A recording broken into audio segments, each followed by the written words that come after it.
Helo a chroeso I fideo ar Storybird. Beth yw Storybird? Wel, yn syml, rhyw fath o raglen ar-lein. Mae e hefyd ar gael ar app am ddim. Ble gallwch chi ysgrifennu straeon eich hunain neu darllen straeon pobl eraill, gyda gwaith celf anhygoel. Felly os ewn ni I storybird.com, fe fydd angen I chi I gyfrestru. Dwi wedi gwneud hynny'n barod, felly dwi yn fy nghyfrif I fan hyn. Os cliciau ar You, byddwch chi'n gweld hynny fy mod I mewn. Dangosau cwpl o bethau chi'n syth. Yn syml, os cliciau ar Read, beth dwi yn gallu gwneud yw mynd yn syth I ddarllen straeon pobl eraill. Iawn, mae yna gategoriau, lle dwi'n gallu dewis I felly'r oedran dwi am. Yn ogystal, ar fath o thema sydd o ddiddordeb I fi, gallai fe fod yn diary, dreams, romance, beth bynnag, neu gallai ni chwilio lawr trwy fan hyn am rhywbeth sydd yn denu fy sylwi. Am y tro, fe ai lawr I trio hon ar y top, The Mystery of Dogwood Cross. Dewn ni ddechrau darllen. A rhyw ddisgybl yr oedran ysgol uwchradd sydd wedi ysgrifennu hwn. A dyna ni, dwi'n gallu darllen, dwi'n ddim gyd mor hir a hyn gyda llaw. Dwi'n darllen y benod gyntaf yna, dwi'n gallu mynd o un benod i'r llall. Dwi'n gallu dilyn y person yna, dwi'n gallu rhannu ei stori hi gyda'n ffrindiau I ac yn y blaen. Felly digon o bethau I wneud o ran rhannu a darllen straeon eraill a beth bynnag yw'r testyn rydych chi'n hoffi. Dwi'n mynd I fynd nôl I mewn I storybird.com a gadael y tab arall ar agor. Ond y peth mwyaf pwerus yw hyn, y gallu I ysgrifennu eich stori chi eich hun, neu I ddisgyblion, I ysgrifennu straeon nhw. Dwi'n mynd I ddangos I chi'n gloi fel. Iawn? Dwi yn y man fan hyn Create. Dwi wedyn yn dangos y gwaith celf dwi'n hoffi mwyaf. Felly, allan ni sgrolio lawr I weld rai sydd fyna, neu allan ni edrych ar destun penodol, neu chwilio am un. Dwi'n ni chwilio am, wedwn ni... mae hwn yn anodd. Newn ni underground am y tro, newn ni ddim yn teacher. Felly, dyna'r tag, dyna beth sydd yn gyffredin rhwng yr holl waith celf yma. Iawn, dwi'n ni weid, dwi'n hapus gyda reina.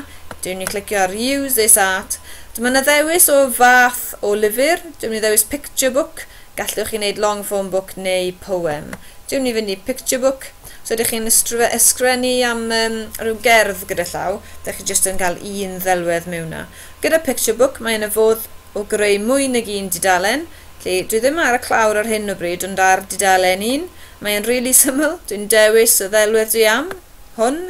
Dwi'n llusgo fe draw, os dwi am yr ochr chwith fyna, dwi'n cadw fe fyna, os dwi am y bach yn fwy, dwi'n llusgo fe draw, os dwi moyn yn dudalen gyfan, dwi'n symud draw, neu allan ni wneud hyn. Lle am y tro wedai reit, dwi'n ni roi e fyna, dwi'n gadael fynd, a dyna fe yn llyfuru. Dwi wedyn yn teipio fan hyn, beth bynnag rwy am. A dyna fy dudalen gynta I. Dwi wedyn yn mynd I plus fan hyn, I greu fy ail dudalen. Dwi'n hoff iawn o hwnna. Dwi'n mynd I lusgo fe draw, dwi'n mynd sgrennu bach yn fwy trwy yma. A dyna fe, dwi'n neud yr un peth eto. Felly fel gallwch chi weld, mae'r gwaith celf yma'n anhygol. Mae'n rhad ac yn ddim I chi ddefnyddio neu ysbrydoli eich disgyblion chi i'w defnyddio fe I ysgrifennu. O ran arbed y gwaith ag ati wedyn, chi'n mynd I save lawr fan hyn. Fydd yn atgoffa fi, dwi'n siŵr bod angen clawr. Nai hynny cyn hynny. Un opsiwn sydd dyn ni yn y fersiwn am ddim o ran clawr, sef honna. Dwi'n gallu newid wedyn yng nghlawri. Newidiau yw hwnna am y tro. A wedyn byddwn ni'n rhoi teitl fan hyn. Un llyfuru. Dych chi'n rhoi eich enw chi mewn fyna yn gywir ac ati. A wedyn dyna fi. Mynd I save eto. Chi'n newid y cynllun lliwiau wrth gwrs. Clicio save, a wedyn, wedi fi orffen, os taw jyst cau dwi am wneud y dod nôl ato fe wrthos nesa, neu dod nôl ato fe'r wers nesa, dwi'n mynd I save and close. Neu, dwi'n gallu gwahodd rhywun arall I weithio ar y stori gyda fi, sydd yn agor mwy opsiynau tôn naturiol, yn enwedig I athrawon, neu dwi'n gallu mynd I publish os ydw i'n hapus gyda'r gwaith. Lle ewn I publish. Os dwi'n hapus gyda'r glawr, dwi'n gadael fyna, rhywun peth gyda'r teitl, dwi'n cael rhoi cronodeb mewn fan hyn o beth yw cynnwys y stori, fel bod y darllenwyr yn gwybod. Dwi'n cael dewis unrhyw ddau fan hyn o ran thema neu testyn, newn ni mystery am y tro, A wedyn tags, gallai ni wneud beth bynnag, underground, beth bynnag dwi am wneud fyna, allan ni roi preseli, a wedyn dewis y gynulleidfa i bwy dwi wedi sgwennu fe, really. Wedyn mae hwn yn bwysig, dwi'n naill ai yn dweud bod e i ysgol neu beidio. Yn yr fel athro, mae'n gweud fan hyn beth yw fy nosbarthiadau i, ond i chi bydde siŵr fod yn gweud school neu not for school. Os yw e'r ysgol yn unig, does dim modd cyhoeddi fe tu allan i'ch athro chi ar dosbarth. Ond os ydy e not for school, gallwch chi gyhoeddi fe i unrhyw un yn y byd i ddarllen. A wedyn clicio ar publish, os ydych chi'n gwbl hapus gyda fe gyda llaw. Dyna fe wedyn wedi cyhoeddi i bawb yn y byd. Dyna fe. Mae pobl yn gallu prynu fe os ydyn nhw'n dymuno. Dwi hefyd yn gallu rhannu fe. Os cliciau fan hyn, mae'n opsiwn wedyn i rannu fe yn y llanol. Dwi'n gallu creu link fyna. Dwi'n gallu rhoi e ar Facebook, Trydar ac yn y blaen. Iawn os ydw i'n cysylltu reina. Neu anfon e-bost, a dyna fe. Sydd yn gret, o'n i we, creu straeon eich hunain, rhai byr, rhai hir, neu gwaith cerdd, neu jyst darllen. Nawr fel athro, dwi'n mynd i ddangos i chi fel i greu dosbarth a rhannu fe gyda dosbarth. Yn y preseli, mae'r adran ieithoedd tramor modern Ffrangeg wedi bod yn arbrofi gyda hyn. Fyddech chi'n mynd i classes, fan hyn. Fyddech chi wedyn yn mynd i edrych ar y rhestr o ddosbarthiadau sydd ydych chi, sef mwy na thebyg dim.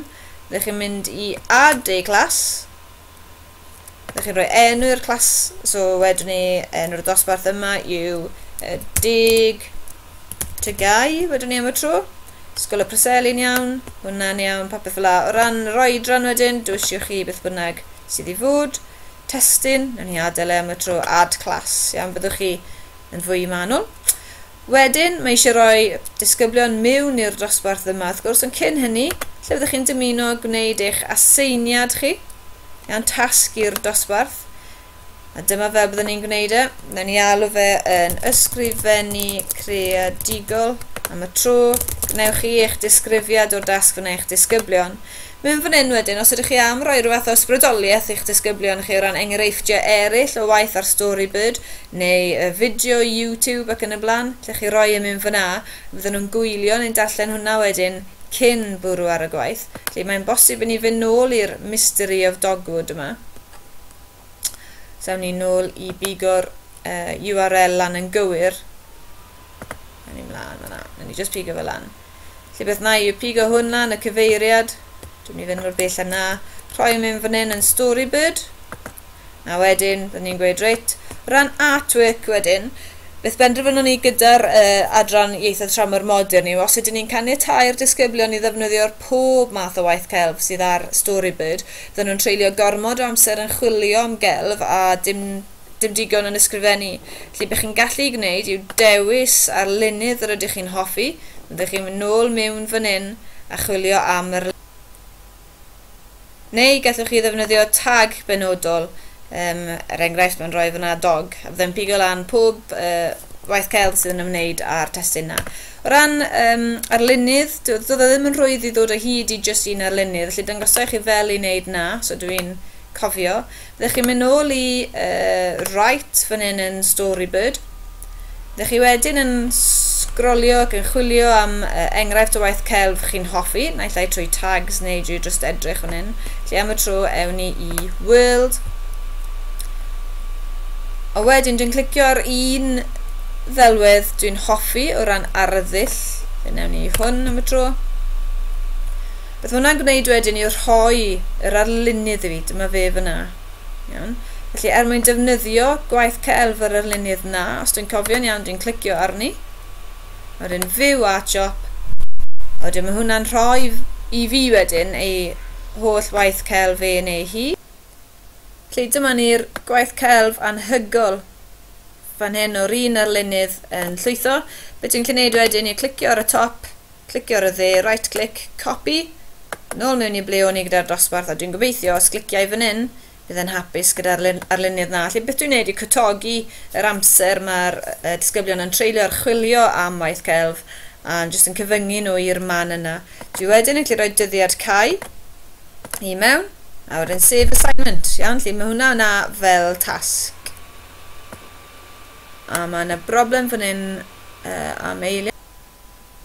Ar y newydd sylweddoli beth yw sef dwi wedi rhoi y URL ar gyfer y stori, ond mae angen i fe fod yn rhyw fath o media, o gyfrwng. Felly, yn hytrach na mynd i'r llyfr a hol y URL, mae eisiau fi ddod o hyd i URL i'r ddelwedd. Felly, os cliciau ar yr artist, ar arlunydd fan hyn, mynd i View Art Shop, gweithio, os cliciau ar un o'r delwedd yma wedyn, bydd e'n rhoi fi rhywbeth sydd yn gweithio. Felly, ymddeiriadau am gael hwnna'n anghywir. Na ni clicio ar hwnna am y tro, dewch chi o hyd i'r un i chi'n hoffi. Dyma ni cliciau ar y top, right click, copy, nôl mewn fan hyn, a dwi'n gobeithio bydd hwnna'n gweithio wedyn. Save assignment. Ydy, felly dyna fe. Bydde hwnna ddim yn digwydd â chi, dwi sydd wedi goffod ail greu rhywbeth fyna ar gyfer y fideo. Felly dyna fe, mae'ch seiniad chi fyna. Nawr mae angen rhannu fe wrth gwrs gyda'ch dosbarth chi. Felly mae eisiau disgyblion yn eich dosbarth chi. Fe chi'n mynd fan hyn i add or invite students. A beth sydd yn gret yw, mae e'n bosib yn enwedig felly os ych chi'n ysgol gynradd, a mae disgyblion yn tueddu i weld pethau fel cyfrestru ac yn y blaen yn waith yn broses hir, mi fedrwch chi creu enw defnyddiwr nhw ar enw cynta, does dim angen rhoi'r enw olaf, byddwn ni'n dweud wrthoch chi, lle jyst rhoi'r briflythyren i'r cyfenw mewn. Bydde hwnna wedyn yn creu iddyn nhw, ddech chi'n rhannu'r wybodaeth gyda nhw, fel ei bod nhw'n gallu mynd yn syth mewn i'r dosbarth. Felly, ysgol uwchradd, bydde fe'n ddigon slic, ddech chi'n rhoi y cod yma i nhw, rhowch e lan ar y bwrdd gwyn, a wedyn byddech chi'n cael nhw i ddod mewn i'ch ystafell chi. Ac mwyn gwneud na, fe ddangosau i sgrin fy iPad i'ch blaenau chi fan hyn, i brofi bod e'n bosib i wneud drwy dyfeisiau symudol hefyd. Un peth dwi wedi dweud yn anghywir yn ystod y fideo yw cyfeirio at app, nid oes app penodol ar gyfer Storybird, yn hytrach byddwch chi jyst yn mynd mewn yn syth drwy'r we. Lle ai mewn i Chrome fan hyn, a wedyn teipio, mae esgus fy mod i'n ddisgybl yn eich dosbarth chi. Dwi'n mynd i fynd i Storybird, mae'n mynd yn syth i storybird.com. Beth byddai'n neud wedyn dangos i chi fan hyn fel i wneud o ochr y disgybl. Dyma ni mewn yn y wefan, mae dal yn llwytho, beth na i mynd yn syth i sign up for free fan hyn, gan taw dyna beth bydd eich disgyblion yn gwneud. Mae'n gofyn am choose account type, mae hwn yn holl bwysig i'r disgyblion, mae'n bwysig bod nhw'n dewis student fyna.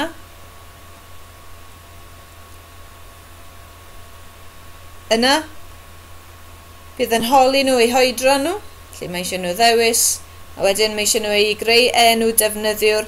Os ydych chi wedi creu rai iddyn nhw, wel allan nhw fy mewn yn syth wrth gwrs drwy login cyn y cam yma, neu sign in yn ytrach na sign up.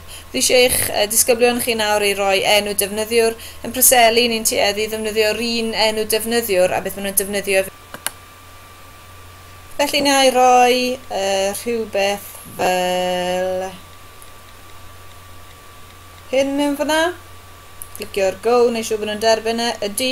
Dwi'n ni anwybyddu'r e-bost, a newn ni roi cyfrinair mewn hyn, atgoffwch nhw eto i ysgrifennu nhw lawr, os neu siw bod nhw'n derbyn y cyfrinair. A dyna fe, dwi mewn, mae wedi derbyn fy nghyfrif fi, mae bach yn araf ar yr sef fan hyn ymddeiriadau am hynny, ond ar yr iPad dwi mewn. Dyma ni, mae'r disgybl wedyn yn gallu dewis delwedd i roi mewn fyna, os ydyn nhw am wneud na, dwi'n mynd i wneud skip this step am nawr. Wedyn mae'n dweud fyna, fel maen nhw'n gallu sgrifennu pethau eu hunain, storïau eu hunain, a mae hefyd yn gweud class following a bookshelf ar hyd y top fan hyn. Lle os ewn ni i class, dwi'n clicio fan hyn, wedyn mae'n yfodd nhw fan hyn i roi cod y dosbarth i mewn. Lle dwi'n mynd nôl am eiliad i gasglu'r cod yna o fan hyn. Ydych chi wrth gwrs yn ysgrifennu fe o'i blaenau nhw. Wedyn ewn ni nôl i roi e mewn. Dwi jyst wedi sylweddoli taw ar iPad ydw i. A 6883. Dwi jyst wedi rhoi hwnna ar yr iPad sylwch. Dwi'n mynd i wneud join class. Dwi'n gobeithio wedyn, bydd e'n galluogi y person yna i ddod i'r dosbarth. Ydy, mae'r disgybl ma nawr mewn yn y dosbarth yma, a mae'n gallu gweld yr aseiniad sydd wedi cael ei osod iddo fe neu hi. Nawn ni glicio ar yr aseiniad yna. A wedyn mae'n egluro'r aseiniad i fe, disgrifio fe, yn rhoi y wybodaeth pwysig. A wedyn, do this assignment. Mae'r disgybl na wedyn yn mynd i'r man, lle mae e neu hi yn gallu bwrw ati i ysgrifennu stori mewn ymateb i'r aseiniad sydd wedi cael ei osod. Felly, Storybird, rhywbeth pwerus iawn, dwi'n credu, rhywbeth mae'r disgyblion wedi mwynhau yn bendant wrth ysgrifennu ei gwaith Ffrangeg. Sylwch beth sy'n llwytho fan hyn i'r disgybl yw'r gwaith celf hynny wnaethon ni benodi yn unig a nid popeth yn y byd. A wedyn dyna fe, mae y disgybl yn clicio sef, medrwn mynd gartre, gweithio ar y gwaith eto, dyn nhw mewn i'r wers, a cael mynediad ato fe yn yr ysgol a thu allan. Storybird felly nid ar app ond drwy'r we ac yn gyfeillgar i ddyfeisiau symudol hefyd, jyst drwy fynd trwy'r we. Gobeithio gewch chi hwyl arni a chofiwch gysylltu os ydych chi am help. Hwyl fawr!